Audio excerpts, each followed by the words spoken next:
Doesn't that make you kind of feel like you have to be in an absolute hurry, that song, Tom? No. No, it kind of gives me like, let's get up and go. Let's get up and go. Maybe go to the bathroom. I don't know. Yeah, well, yeah, so maybe. We bring Tom into the show yesterday for the first time on the Daily Show, and Tom scratches into the winner in the first race, scratches into the winner in the second, in the fourth race, and then has the two longest shots on the board in the second and third race, hits the pick four, and then he does that for like $2,600. So that was a big, strong positive yesterday. Tom, you're kind of like that guy. What was his name? Jorge Soler came in the bottom of the seventh inning of the World Series in game number 4, game number 5. He hit the go-ahead home run. So you are now officially the Jorge Soler of horse racing today's Daily Show. I can't complain. And I also hit the place parlay. Yes, your first try, you found Sasquatch. Terry and I searched for months. We couldn't find him. You come in the first time, and whoop, there he is, Sasquatch for sure. So Tom had a big day. He's going to have to back it up today. Yeah, hopefully, that'll be a challenge. Yeah, those races today, we had the same rhythm as yesterday. 1 mile on the turf, 6.5 furlongs. 1 mile on the turf, 6.5 furlongs. So same setup. So hopefully we got the same results. Big pick 4 to go into tomorrow, the Breeders' Cup. We had a nice show last night with a couple of guests. We had Ren Carruthers. She had unbelievable pedigree information. What do you say, Tom? Oh, yeah. I had to go back and look a couple of things up after she talked about it.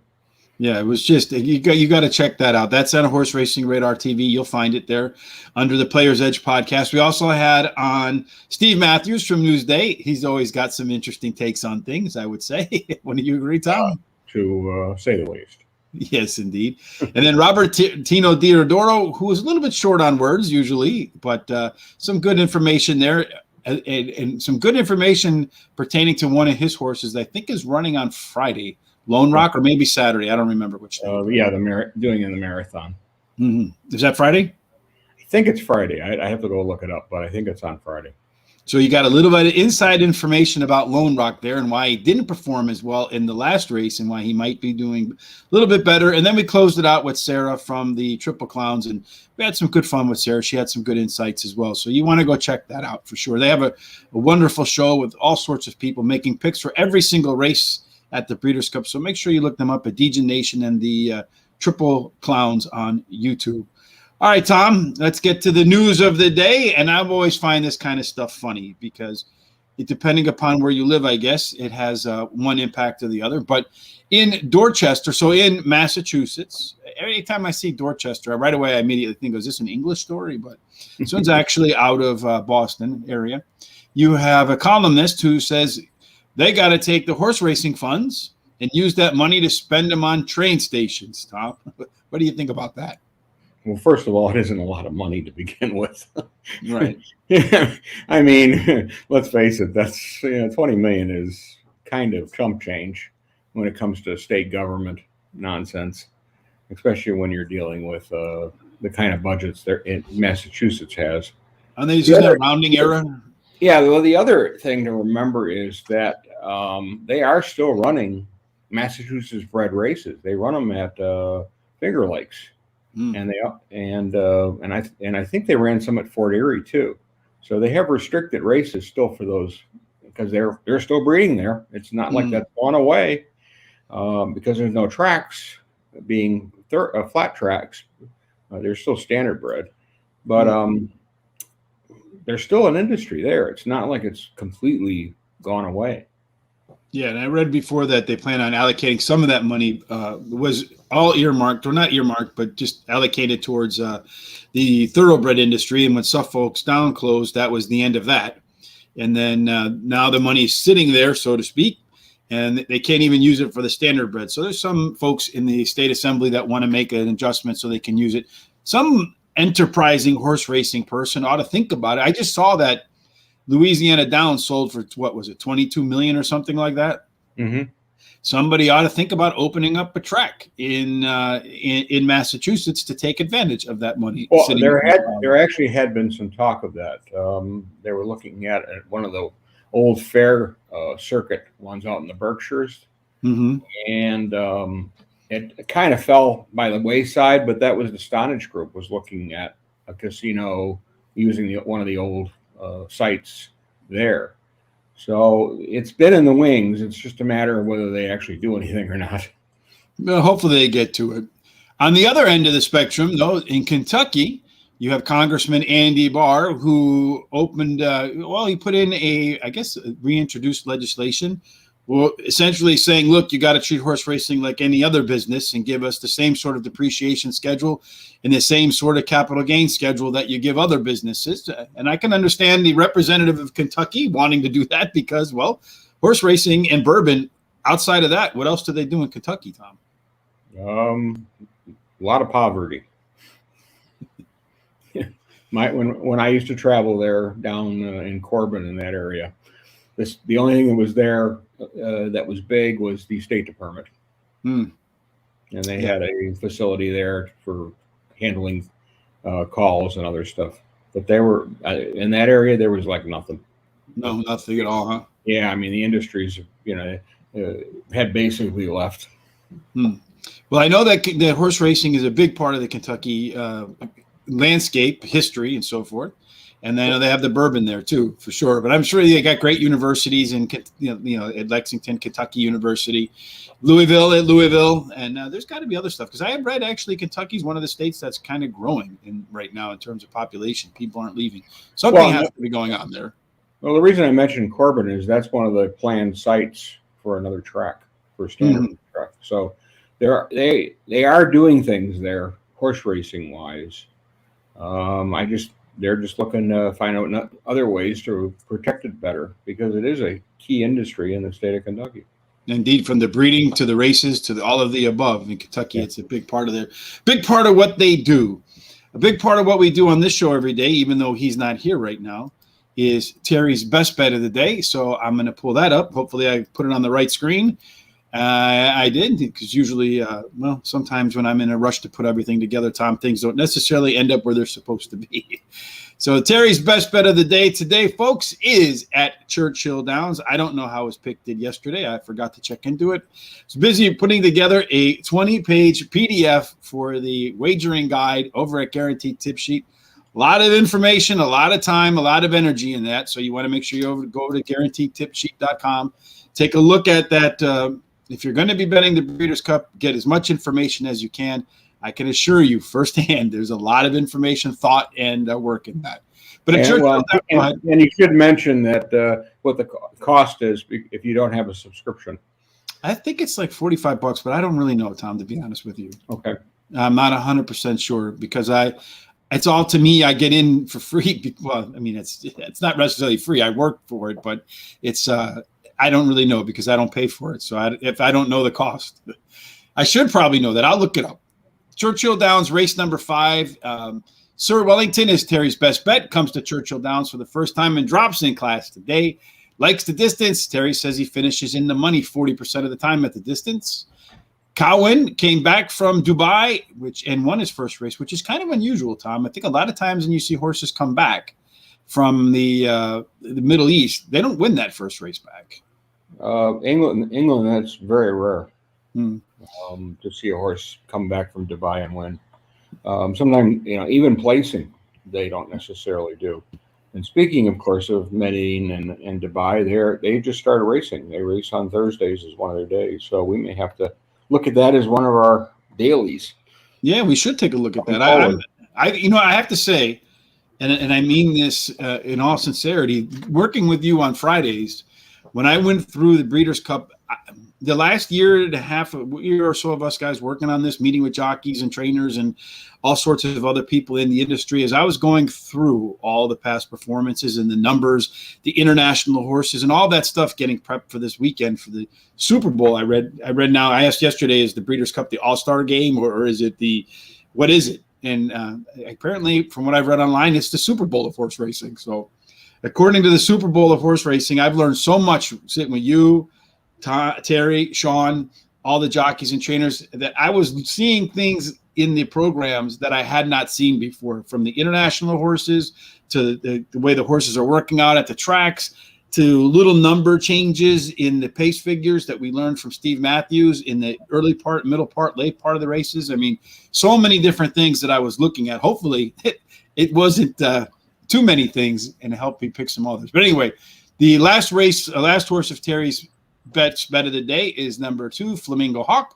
Comes in from Gulfstream Park after running a good second, and it's finished 7 out of 9 times in the money this year, winning 3 of those races. So Terry likes the 1, the 2, and the 3, not in that order. 3, 1, 2 in the 5th race at Churchill Downs. So, Tom, there's a lot of pressure on you today to follow up yesterday's stellar performance. Hopefully, folks went ahead and played that same pick 4, or at least put the horses in there that you did. That 7 horse was the key, and then the 6 horse behind it in the next leg. I think that was the longest shot, too, in that short field. And then the 2 favorites on the outside. So let's go ahead and try to put together another Del Mar pick 4 today, Tom, and then we'll get to our fly 4s and see if you found Sasquatch again as well. Race number 5, same sequence as yesterday. We got a mile on the turf, 6.5 furlongs, mile on the turf, 6.5 furlongs. Mile on the turf typically favors closers, Tom. Yesterday, I think it was the 5 horse that won that race. He actually went wire to wire. So that shot that right out the window. Yes, immediately, bang. But the important thing here is for people when they're looking at these races yesterday and today is if you see some bias or trends for the coming forward for the Breeders' Cup races, because sometimes you can get some nice little tellings of what could possibly happen. Well, if you remember when we had Matt Carruthers on the show, and he's probably spent plenty of time out west, but he said when they have these big events at these tracks, be it the Kentucky Derby, the Belmont Stakes, the Breeders' Cup, whatever, the big weekend at any particular track, they tend to, as he put it, soup up the track, which only emphasizes the speed bias at some tracks. And for tracks that don't have it, it puts a little bit more emphasis on it. So Del Mar, the West Coast, is known for speed, so it wouldn't shock me to see a lot of speed horses on the weekend do well. No. So race number 5, Tom, again, it is a mile on the turf. It's a lot of horses in this race, not with a whole lot of experience. You have a mating special weight, $70,000. So why don't you kick us off with the horse that you like? My top selection is number 7, Ice Maiden. Had issues in its first start, got bumped, raced a little green, went 4 wide, had absolutely nothing left, and lost by 12 lengths. That is one that needed a start. Lay off from racing, but training on a regular basis and good works. So take a little shot here with Price. So you're going to get started with that one. Yeah, it wasn't one that made my list, but after looking at it, it looks like it's got some good breeding for the distance. I like Mark Cassidy as a trainer. Abel Cedillo is a good jockey over there as well. Same is running at the same level as before. I like the fact that it was evenly bet too, so that tells me the folks around the horse, or at least people who knew of the horse, were able to put a little bit of money on him. I'm looking at a horse that kind of had a similar type stuff. Number 9, She Got Away, Tom. Horse ran in August at Del Mar on the dirt, and then took a little bit of break, came back in October, ran at Santa Anita on the grass. It's going to be making its second grass go. It's going to be stretching out for the first time. And I think based upon what I saw in the improvement of those late numbers from race 1 to race 2, that you're going to see this horse close really hard at the end of the race. And I also like the fact that jockey Jose Ortiz is on there, because I feel like that's a jockey upgrade. Definitely an upgrade. I couldn't put it on my ticket. I didn't. I still think it may need another attempt, another try before we really see it do anything. So are you vetoing me? No, I'm going to let you have it. But that was, when I looked at it, that was my opinion. That was your opinion. Yeah, that's a great thing about horse racing, right? Who else do you like? Yeah, well, and then until the race is over, then it's fact, unfortunately, and it's final. It's a zero-sum game. You either have some or you have zero. You lick your wounds or count your cash, one or the other. Yes, indeed. Well, I was in this first leg. I was 5 deep, so I'm probably a little heavier than I should be. But I liked the one. It's coming off 2 good turf starts. I think there's improvement. It has a much better work than it's shown before. It's been placed forwardly in the races, but it's just not finishing. So I'm thinking maybe a little better work, a little better. They may have changed something, and let's see what it can get home. That's Let Freedom Reign. Yeah, I do like the fact in the one horse, looking at its race to race past performance lines. The first race, the horse broke sixth. The second race, it broke fifth. At the first call, it went from sixth to fifth, seventh to fifth, fifth to fourth, and then did end up 2.5 lengths off the leader at the end of the mile on the run, whereas in his debut was 5. So across the board, the horse got better in terms of its numbers. The numbers all got better as well, and has returned to put in a bullet workout. So it wasn't one that I had in my top 3, but it's right on the edge when I was kind of looking at a bunch of other horses in here. And I know you said you got a lot of horses in the start. That makes sense because it's a maiden race, and you have a lot of horses that don't have a lot of experience. I feel like the favorite in this spot is another one, the 6 horse, that should improve. In its second start off, a layoff, last time out, had an enormous bump in its speed figure relative to its debut. And now it's dropping in class. Last time out, it ran for $200,000 in a non-graded stakes back into the maiden ranks. I feel like the class relief and the improvement, if it just runs the race it just ran, it's going to win this race. Well, its debut was strange, is the way I put it, at race. That's why I couldn't figure out why they put it in a stakes race, because it started out really poorly and then finished 4th. Well, I would rather put more works into it and get some foundation on the horse, because I don't know, it just didn't seem to be there. And then off that they throw it in a stakes race. It runs 3rd. Again, it's drifting around, having problems. And unless they've got this stuff straightened out, I really don't see this horse improving. Well, we'll find out. I don't think it needs to improve a whole lot, because if it runs the race it just ran, I think it'll do well. Now, you mentioned you went really deep here, so we have a budget. We're not Terry. We can't all every leg. No, hardly. It would be nice. Then we would for sure have a winner, Tom. Do you want to go deeper in this leg and go a little bit shallower somewhere else, or do you want to move on to the next one? The other 2 I considered were number 2, which is ran in England first and then has been brought over here. Mm-hmm. And I also had number 10, Scary, very scary. 5 starts, 2 seconds, 2 thirds. Well, it's doing okay. It's just not winning. Well, all the in the money. They put blinkers on this time, so maybe they took them off. They put them on. I mean, they're definitely experimenting. Playing an exactor or something, I'd have to put that one in as a win. I'd rather play the 2. So you want to add the 2 here? I like the 2's numbers too. Looking at that horse, I kind of overlooked it honestly when I was doing my handicapping. I shouldn't have done that. I do like the fact that it did run on a good track 2 times over in England. That's an angle we like. Irad Ortiz should like the firm footing here, and the last time out it was one of the betting favorites over in Carlisle. So I don't know. Carlisle's like the equivalent of what here track-wise? Golden Gate. Golden Gate. All right. So you want to add the 2 in there, Tom? Go 5 deep to get started. Make sure we have a winner. Well, let's give it a shot.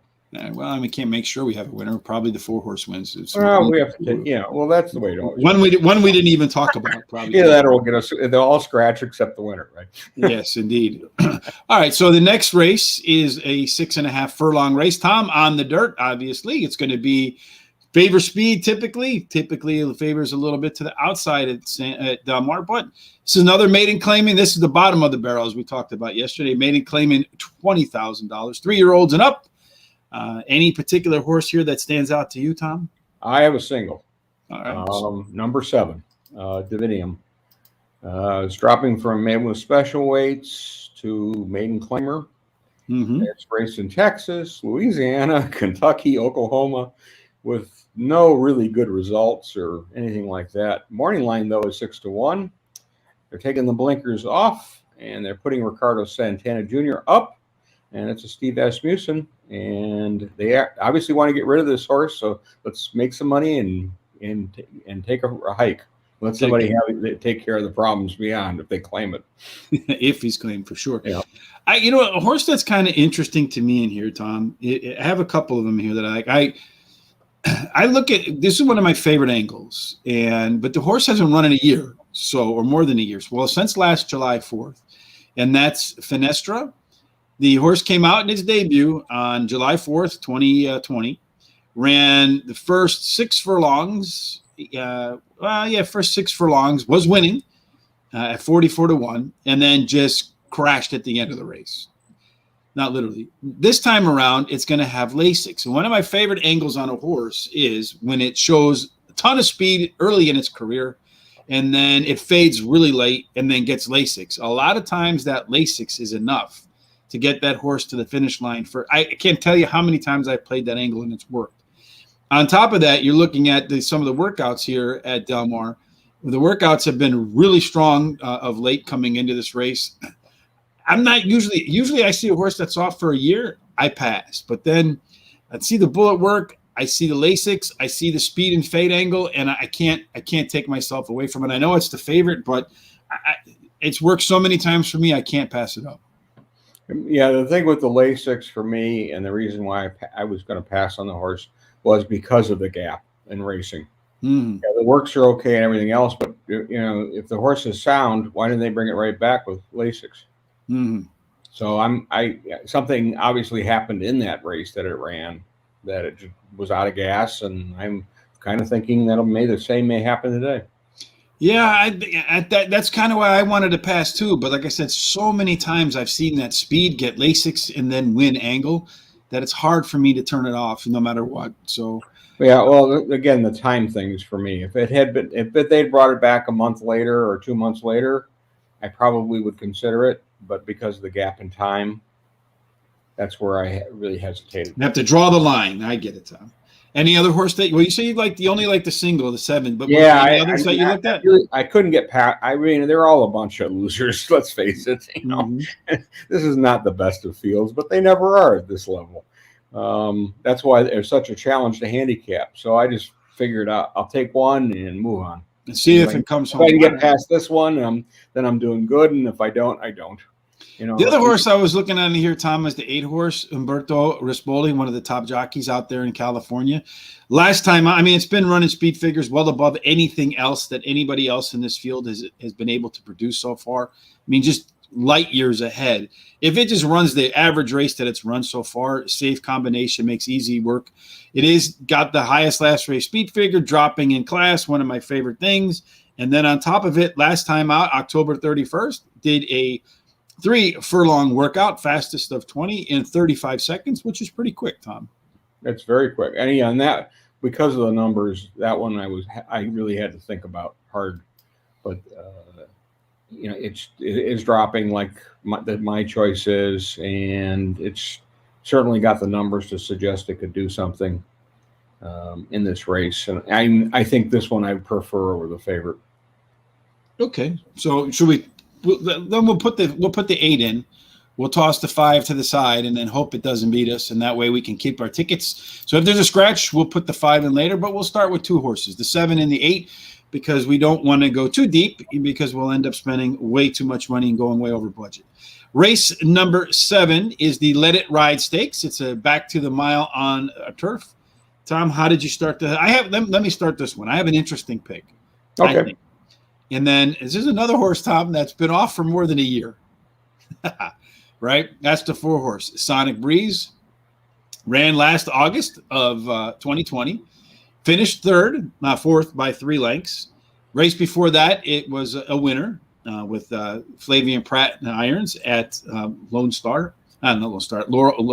Al. Started its career at Santa Anita. So it's been out on the West Coast there. Doug O'Neill trained horse. But what interests me about this is Umberto Rispoli is, I looked it up, on the turf. He was the 3rd leading jockey in the summer meet. He was also on one of the horses here that's probably going to be the favorite, the 7 horse, Cool Heart. I wonder why the 3rd leading jockey, and I know Joel Rosario is a very good jockey in town for the weekend and maybe beyond. But if you're the 3rd leading jockey, and you probably have a choice between the likely favorite, the 7 horse, but instead you choose to ride the 4, Sonic Breeze, who in his debut was bet to $4.70, and then when he went to Los Al, he was the 3 to 5 favorite. So clearly people thought highly of this horse. Ran in the best pal. It's a grade 2. Finished, like I said, 4th by 3. Took off a year, and now he's back with some bullet works and one of the top jockeys there. And when I add all those pieces up and check off all those boxes, I can't pass. I did. And I passed only because of the favorite. But I also felt that the horse, that break and everything, again, this is a listed race. It's, or an overnight handicap type race. It's not a big, it's not a big race, but I would think they'd look for a little easier spot for the horse on its return to the races, just to see what they got, or if they don't have anything. I mean, sometimes the confidence builder race makes more sense than just throwing it into the tougher bunch. Well, maybe looking at this field, they didn't really see a standout tough horse in here, because it was kind of hard to find one myself. I have 2 of them. Fire away. Well, you've already mentioned the favorite, Cotillard. Okay, in Europe, the first 2 wins were at 6 furlongs were very good, and then I refer to it as an adventuresome run in the last race with bumping and never really got going. I looked at the move to Joel Rosalio as a big positive, and so if whatever the issues were in the last race, Joel can milk anything on the front end, and if that's where they're thinking of putting it, they got a great chance with this horse. But I threw another one in there. I threw number 6 in there, Team Merchants. First turf race was a disaster. It was eased. Then it was given 60 days off. Came up against grade 3 company in the dirt. Last out, finished 4th. It was 8.5 lengths back. It's a winner at the optional claimer level of 40K. But it's been played, it's placed forwardly since the layoff. And now here's where I really liked the horse. The works: 58-2, a minute and 3, a minute and 1, 47-3. The 40 and 7 threes, the best. And the reason I liked that was because you look at its previous pattern, there are no works like this. So I'm thinking there's some real upside with this horse, and that's why they placed it in this race. All right. The only other horse for me that I was looking at, Tom, and maybe we'll put off to the side, because where we are at now, we only have room for 3 more horses in the last leg, or maybe 1 or 2, was the 1 horse, because the 1 horse has Lincoln Hawk. Last time out had all sorts of, didn't respond. 3rd time off a layoff, but it does have by far the top late pace figures in the field at a distance and surface that should benefit him. I don't think he's going to win.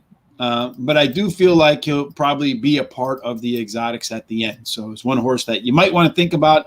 And like yesterday, when we had a couple of scratches, you might think about adding the 5 in race 6 or the 1 in race 7.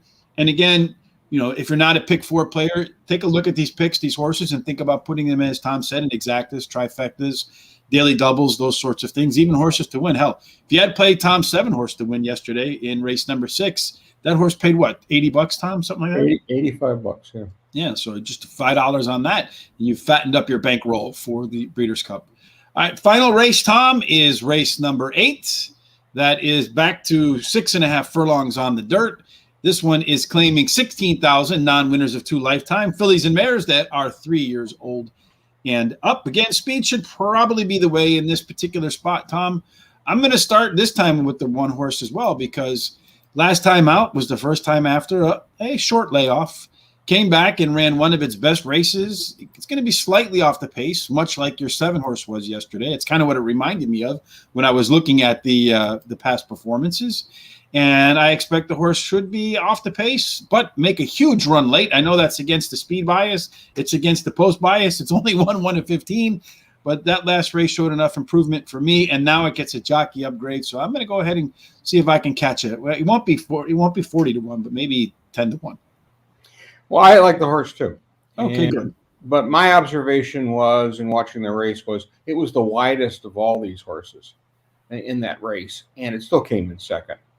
And it being a dirt track. Now remember, it's got 1 win, but it's on the all-weather at Golden Gate. And I always like that little move moving up from 10K up to a higher price off a race that looks pretty good. And with that, I think the rail may benefit this horse. Okay. Who else do you like? We can put 3 here, Tom. So since you were the killer. And ironically, I do have 3. Well, we can only do 3. Well, one of them was the one horse. So, okay, go ahead. Well, we both agreed on that one. Yes, indeed. I took number 6, Ruthie's Racer. Drops from 20, running a third as the favorite. It's won a maiden at Del Mar versus maiden claimers in November of 2020, and I like the jock switch. Okay, I had the 6 horse as well, so we're 2 for 2. Final, I'm going to give you the last say, Tom. It's going to be, you filled in for Terry admirably yesterday. Put a lot of you fatten people's pockets with cash, as Carl Broberg says, with your pick 4. So let's see if you can end it here again on a high note. Who is your third choice? Number 8, Big Stretch. Ooh, that was. He's been bouncing around at different distances and tries 6.5 furlongs again, but on the dirt where she has a win, and that's her only win. Yep, it is. Drops from a 20 Calbred race. Sometimes people ignore these horse races, but won a special maiden race, which was a Calbred race. I like the work of 58-4, and she's been big prices. This one's been big prices all along, and that's what I'm looking for. Looking for the big price. All right. For me, the other horse I was looking at, Tom, was on the inside there of the 7, in between the 6 and the 8. That's the 7 horse. That was mine to the side. Let's see. Can we get this in here? So right now we're at 5 times 2 is 10 times 3 is 30, right? Times 3 is 90. So that's where we're at right now. $90, right? Yeah, it's too much. Yeah, that's the maximum that we can go. We can't go another penny above where we're at. Well, we can go to 100, but I don't think we could stick another horse in there, because if we did, what would that be? It'd be 10 times 4. That'd be 120. We would be over our budget, Tom. Yeah, that's way over. That would be too far over to kind of to excuse it. So in race number 5, we agree that's a leg where we're hoping to get off to a good start with a high price. So maybe the 1, the 2, the 6, the 7, or the 9 will come home first. We want the one with the highest odds, obviously. Race number 6, we went skinny. Tom singled the 7 in his hot dog, which you'll see coming up.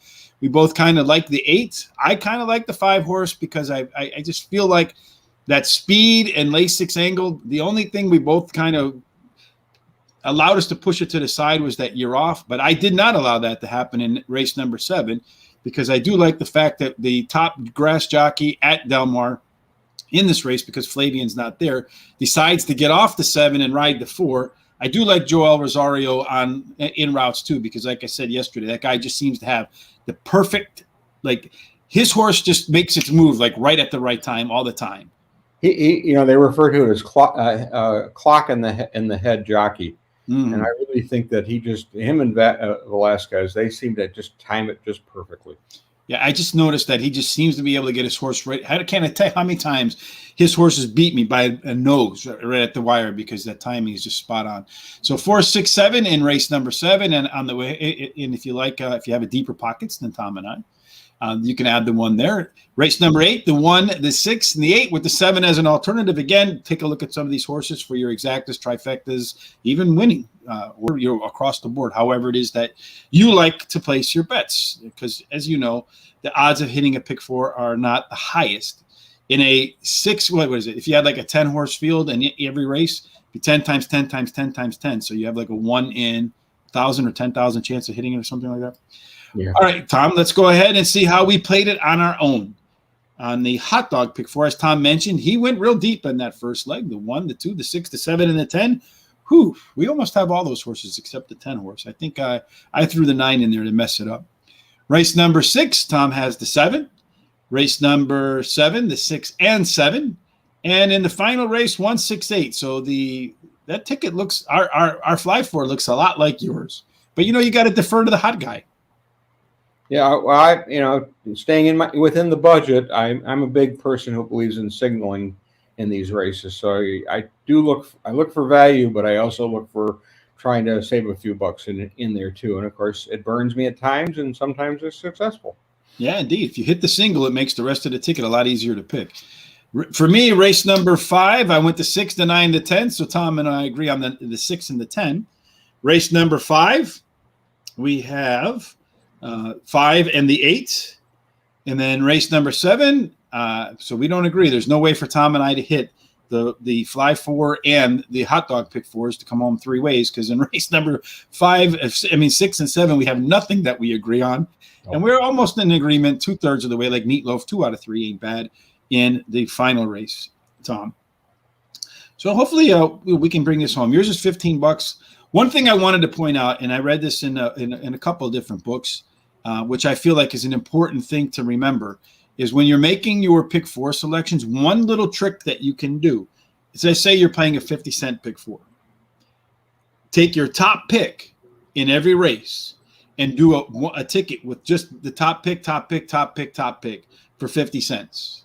Because if your top pick comes home in every single race, what you'll have done is for 50 cents more, you'll double the payout. There's nothing wrong with that. Yeah, it's absolutely. I've done it quite a few times, and when it comes home, you feel very strong about it. And it doesn't mean that your top pick has to be the favorite. Just like your top pick, that's it. Yeah, or play the rolling daily doubles. You can do that too. We used to do that with the pick 3s. Like we do the pick 4 bet, and then do the series of pick 3s that were available inside there too, and the doubles. So a lot of times you do hit 2 out of 3 races or 3 out of 4. You just need them to be in order. Finally, Tom, you did find Sasquatch yesterday, and you're going to try to find him again at Del Mar, starting in the first race. Tell us about the horses you like here. Well, I took 4 in this first race, and yeah, I mean, it's one of those these are halfway decent horses. I mean, let's face it. There's some, Donut Girls run some decent races, and she fits much better with Calbreds than she does outside of it. She didn't get out of the gate last time out. 20-1 morning line, I thought was really generous. Mm-hmm. That one I couldn't figure out.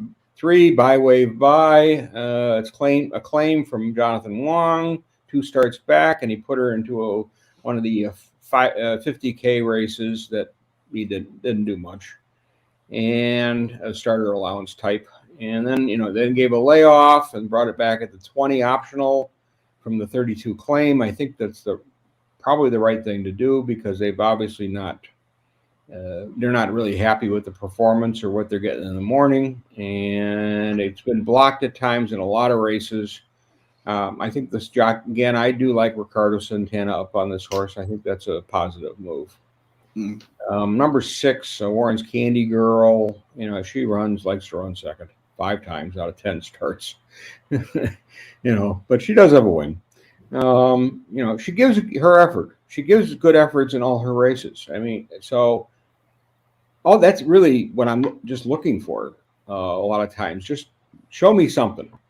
And yeah, okay, it's 5 times you finish second. Well, you did win, and that means doesn't mean you can't do it again. Taming the Tigress is my final selection in here. 2 good races at this level. And this is your pick 3 or your hot dog? This is my pick 3, yeah. Oh, your pick 3. I went so deep in this first one. So that's the pick 3 again. So we'll run down those numbers again at the end.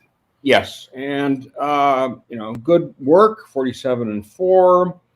The 2 turns are my only question with the horse. I think it's will be the second favorite here. Flavian Pratt's up, so that shouldn't be an issue.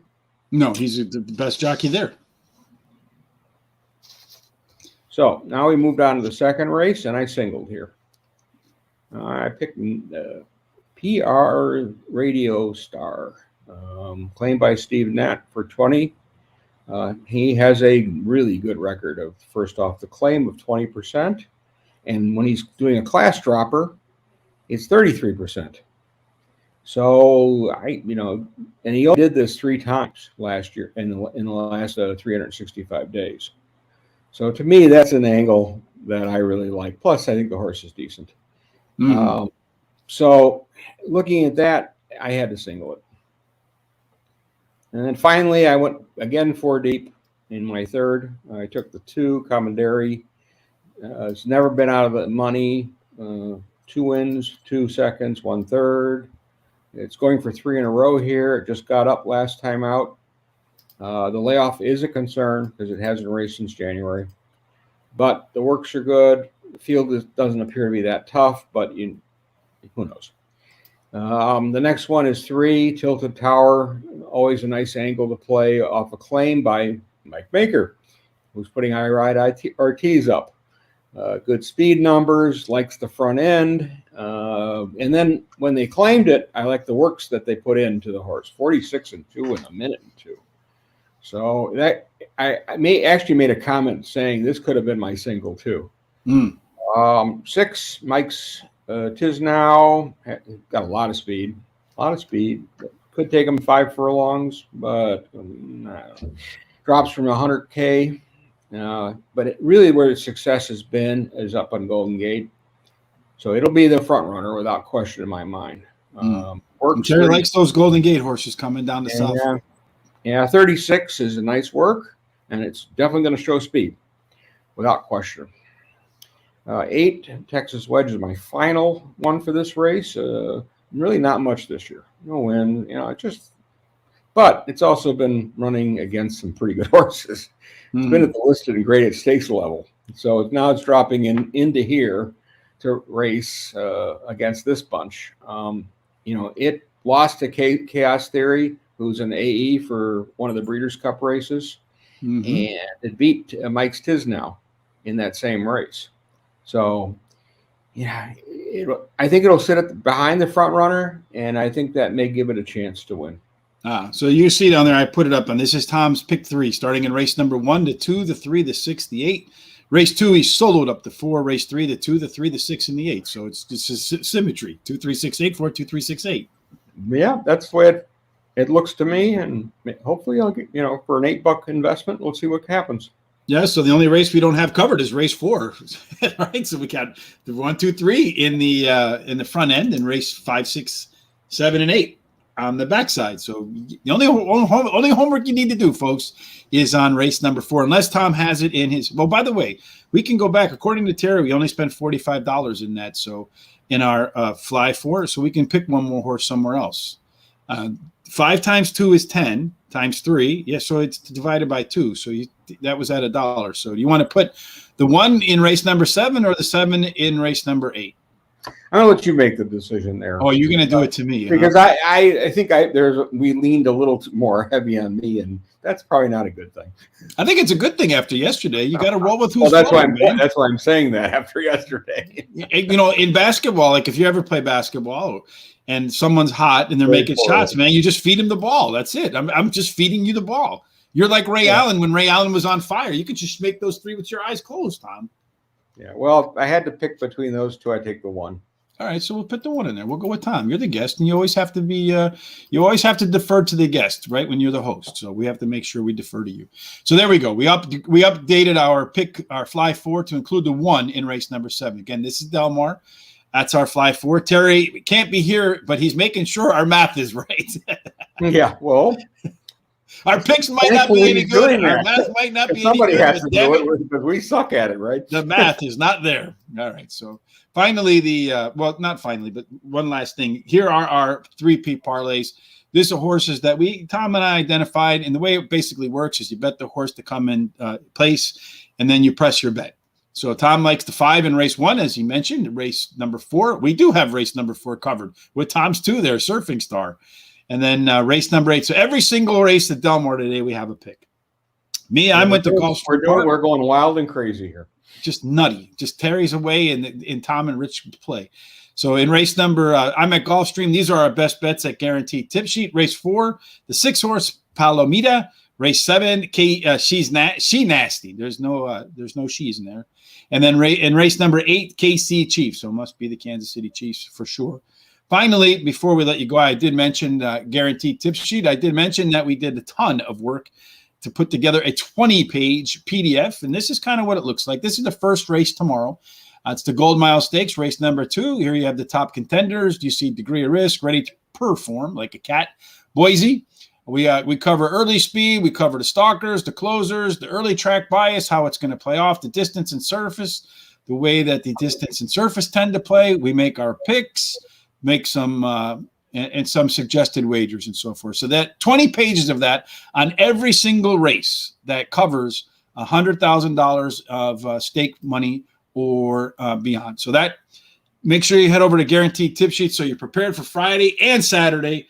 I know I'm prepared, Tom. I know you're prepared. Again, if you go to Horse Racing Radar TV, Tom did a wonderful thing for us with all of the international horses, which I can promise you there will be a few international horses that are going to win, and I would suspect a few that go off at a decent price. And I'll bet you if you would you paid attention to that show, you might find one or two in there that you like. Would you agree? I hope so. There's certainly they're bringing over some decent horses. So, we've got the major players here. It's not like these are also rans or second thoughts. One of the comments I read the other day was Charlie Appleby's horse Ebar, who's in the turf race. That was in the spring. That was his top 3-year-old.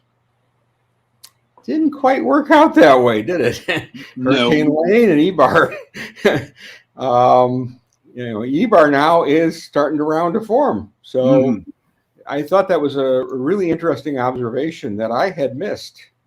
And when I was looking at that, and they won the English Derby not with Ebar. They won Hurricane Lane, ripped it up, including the Guineas, and so now those two aren't here, but there is one here that is a hot trainer.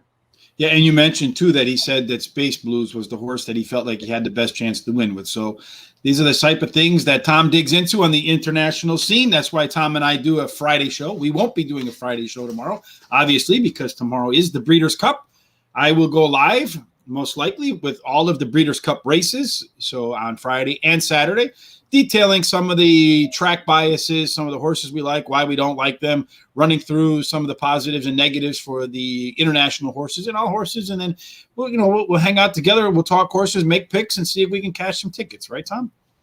I'm hoping so. That's my plan. Last year, ironically, I did better in the undercard than I did in the Breeders' Cups races, with one exception, and that helped the day a lot and actually kept my bankroll very healthy for a long time. All you need is one good winner. That's it. That's always been like the what would you say, the conflict, if you will. Would you rather consistently win but small amounts, or would you rather have just a terrible day where you don't get anything right but you get one big winner? I sometimes like the big win because I look at it as golf.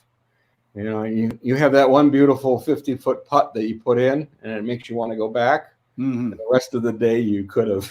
Well, you don't remember the rest of the day anyway, right? You don't remember it. You do remember the 50-foot putt, but you don't remember the 6 that you put in the water off the tee. Absolutely, I agree with you. And that's kind of the way I look at it. I mean, it's just, that $85 horse looks really nice. Versus a $4 a 40-cent horse or whatever that did nothing. Yeah, for me the bankroll is more important than the winning percentage at 100%. Anyway, Tom, any final thoughts before we get up out of here on the eve of the Breeders' Cup? As I said in the beginning, watch what happens in these races today. Hopefully it'll give you some cue of what we could see tomorrow.